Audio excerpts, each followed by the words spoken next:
Hey y'all, Star Soldier 17 here and welcome to another video. Today I'll be discussing why Say's Palace is the best in Persona 5 Royal. Even if you'd played Persona 5 already, allow me to reiterate what a palace is. It's not just a cool dungeon for the sake of having a cool dungeon like in other games. A palace is a manifestation of distortion, strong negative or corrupt thoughts that warp the perceptions of people into a hazard for themselves and others. If you'd played Persona 4, the dungeons are reflective of their respective characters. Persona 5s are pretty similar. However, in Persona 5, a person's negative energy and bad traits are more overtly shown both in and outside of the metaverse.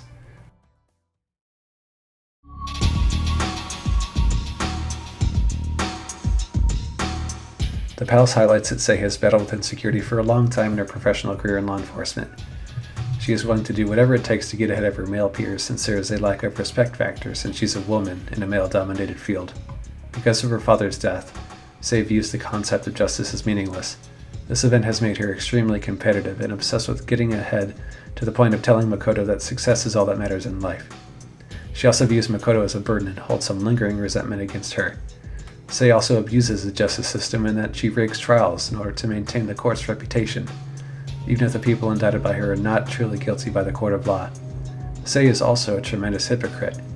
As much as she despises the Phantom Thieves, she is more than willing to resort to methods like the Phantom Thieves use in order to catch them, claiming that they can't be caught by following the rules, which also comes into play during the Sei Shadow boss fight. Akechi also tells Sei she isn't any more righteous than the Phantom Thieves. Her Shadow likes to say things will be done fair and square, but she ends up cheating to get the desired result.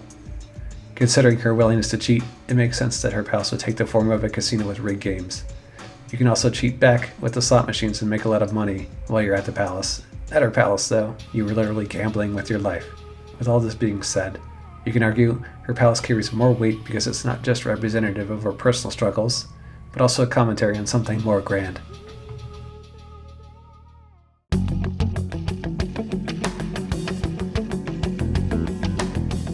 Goro Akechi is an invaluable member for this palace, as he is strong, and the enemy selection is designed mostly around having his skill set.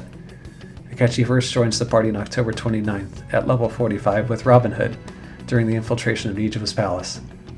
Unlike the other party members, Akechi is only active in the party during that palace and leaves once it's cleared. He specializes in Bless, Curse, and Almighty skills, and emphasizes direct focus in taking down foes.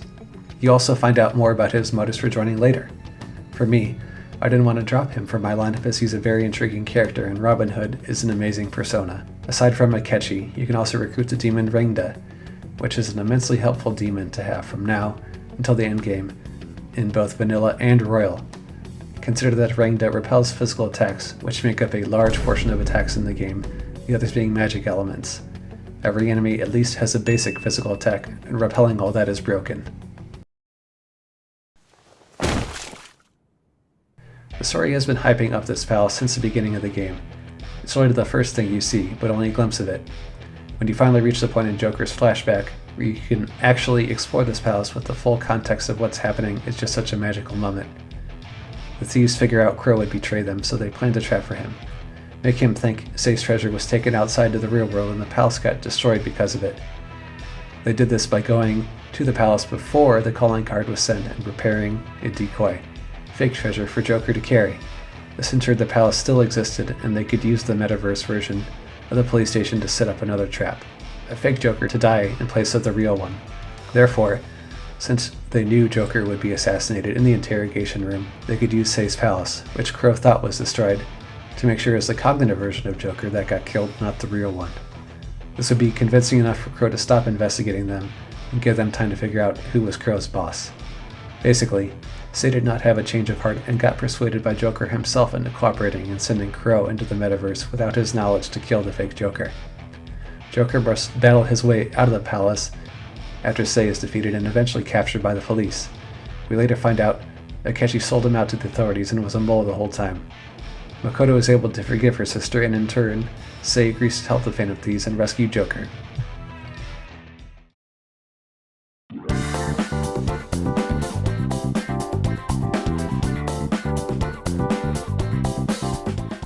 Limbs of Fate is an absolute banger of a song and helps bring in the aesthetic of the palace while traversing. I would in fact say that the song is in my top 5 of the entire game. In addition to the soundtrack, the casino is very bright, vibrant, and lively, and looks amazing inside and out. It also ties to what you might expect from a city casino. Even the lyrics of this song are straight fire.